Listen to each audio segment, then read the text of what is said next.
Welcome to Samba Samba. Enjoy the video. You start by confirming which Google account is active, because the wrong account often causes view only. Open the sheet, click the profile icon, and switch accounts if necessary. Then check the top right share button to see your current permission level.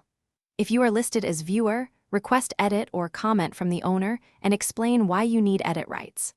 Once done, make sure the owner's sharing setting isn't restricted to a specific list that excludes your account.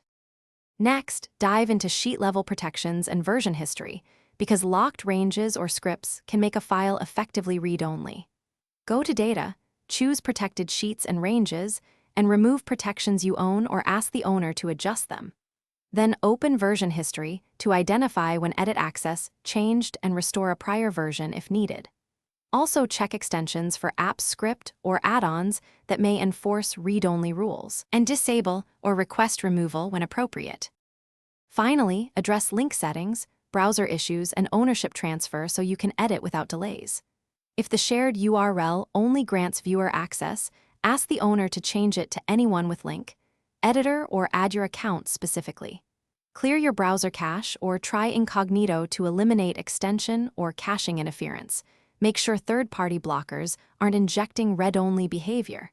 If nothing works, request temporary ownership transfer or have the owner make a duplicate and share.